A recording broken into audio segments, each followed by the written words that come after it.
नमस्कार, मैं हूं धनश्री और आप देख रहे हैं ARK न्यूज। आइए बढ़ते हैं आज के कुछ ताजा तरीन खबरों की ओर।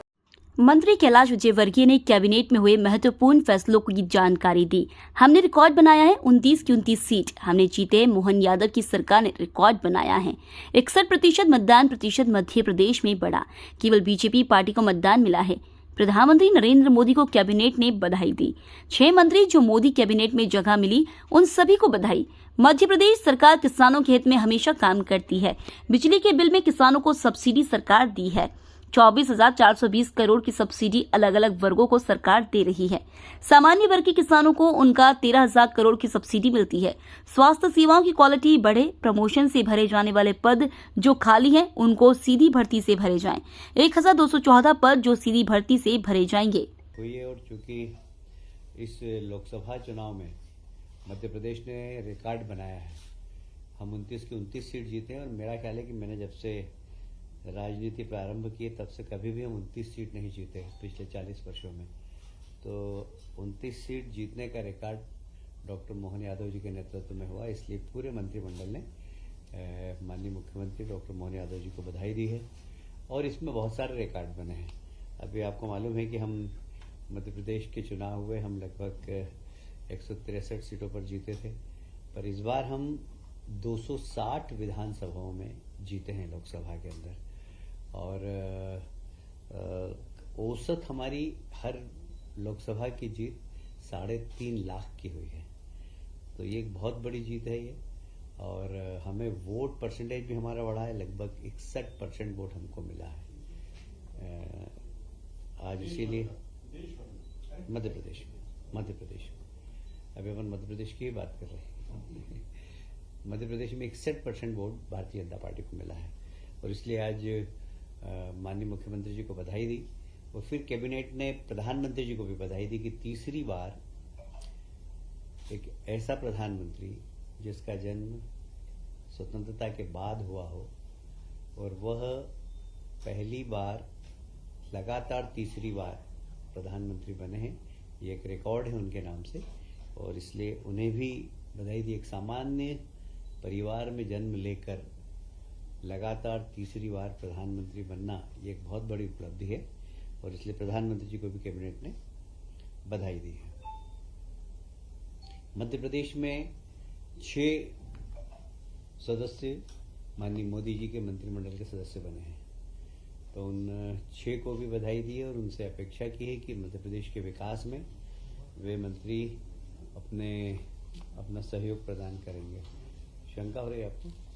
5 आप मुर्गन को नहीं गिनते ना, इसलिए मुर्गन तमिलनाडु से आते हैं, बाकी मध्य प्रदेश से ही वो राज्यसभा में गए, इसलिए 6 हम मंत्री मानते हैं मध्य प्रदेश के। आज एक बहुत महत्वपूर्ण विषय पर भी चर्चा हुई है कि आप सभी जानते हैं कि मध्य प्रदेश सरकार किसानों के हित में हमेशा निर्णय करती है और वो प्रदेश की जनता जो बिजली के उपभोक्ता है उनको भी सब्सिडी देती है। तो कुल मिलाकर लगभग 24,420 करोड़ की सब्सिडी राज्य सरकार अलग अलग वर्ग के लोगों को दे रही है। जैसे यदि मैं बात करूं, घरेलू उपभोक्ताओं को लगभग 6,000 करोड़ की सब्सिडी है।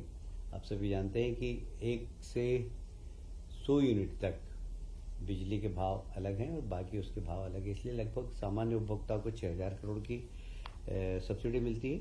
और किसानों को जो सामान्य वर्ग के किसान हैं उनको 13,000 करोड़ की और SC/ST को 5,000 करोड़ की। इस प्रकार 24,000 करोड़ की सब्सिडी आज मंत्रिमंडल ने प्रदेश की जनता के लिए मंजूर की है और मैं सभी उपभोक्ताओं को जो बिजली का उपयोग करते हैं मैं उन्हें बधाई देता हूं।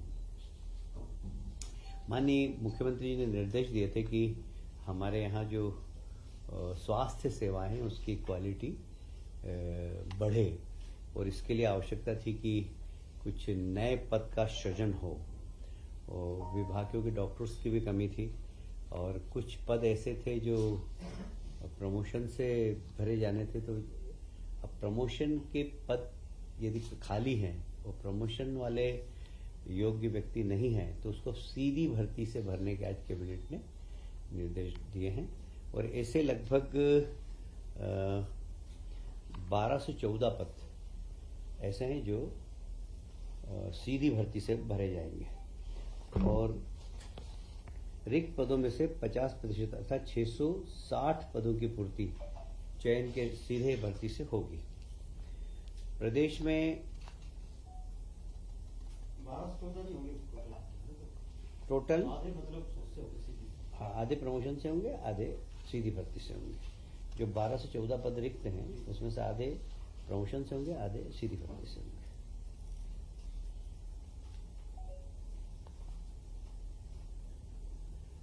जो भारतीय लोक स्वास्थ्य मानक स्थापित किए गए हैं उसके अंतर्गत नवीन पदों के सृजन की बात आई थी, तो उसमें लगभग 46,491 नवीन पदों के सृजन की स्वीकृति दी है।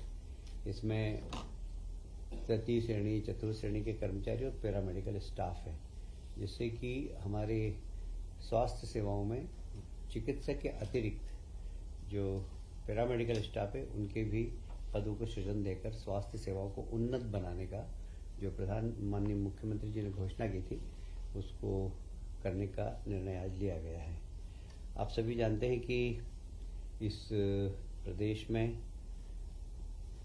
3 विश्वविद्यालय, एक सागर में रानी अवंतिकाबाई लोधी विश्वविद्यालय, खरगोन में क्रांति सूर्य टंट्या भिल विश्वविद्यालय एवं गुना में तात्या टोपे विश्वविद्यालय, इन तीनों ही विश्वविद्यालय को उच्च शिक्षा विभाग से संबद्ध करते हुए उनकी जितनी भी आवश्यकता है उसकी पूर्ति करने के कैबिनेट ने निर्देश दिए हैं। भोपाल गैस त्रासदी का जो हॉस्पिटल है वहाँ साधारणतया संविदा नियुक्ति के ही डॉक्टर्स रहते थे, हमेशा स्वास्थ्य विभाग से वहाँ प्रतिनियुक्ति पर नहीं जा पाते थे, पर अब उन हॉस्पिटल्स में भी प्रतिनियुक्ति पर डॉक्टर जा सकेंगे, जिससे कि गैस त्रासदी हॉस्पिटल की गुणवत्ता में सुधार हो और वहाँ के लोगों की अच्छी तरीके से सेवा हो सके। आप सभी जानते हैं कि माननीय मुख्यमंत्री जी ने इस वर्ष को गोवंश रक्षा वर्ष के रूप में घोषित किया है। चैत्र की जो गुड़ी पड़वा नववर्ष जो प्रारंभ होता है तब से लेकर अगले वर्ष तक पूरे लगातार यह वर्ष गोवंश रक्षा वर्ष के रूप में मनाया जाएगा। इसमें जितनी भी गौशाला हैं उनको उन्नत करना, सड़क पर जो कभी कभी गोवंश घूमता रहता है उनको पकड़कर गौशाला तक पहुंचाना, यदि बीमार हैं तो उन्हें चिकित्सा उपलब्ध कराना, कई बार एक्सीडेंट भी हो जाते हैं, उन सब के लिए हाइड्रोलिक गाड़ियां लाकर उनको उठाकर और गौशाला तक पहुंचाना या हॉस्पिटल तक पहुंचाने का काम माननीय मुख्यमंत्री ने विभाग को निर्देश दिए हैं। तो गोवंश रक्षा वर्ष के रूप में हम गोवंश की रक्षा करने का संकल्प लिया आज के विषय इतना ही है। यदि आप कुछ पूछना चाहे तो पूछ सकते हैं। नमस्कार, मैं हूं धनश्री और आप देख रहे हैं ARK न्यूज। आइए बढ़ते हैं आज के कुछ ताजा तरीन खबरों की ओर।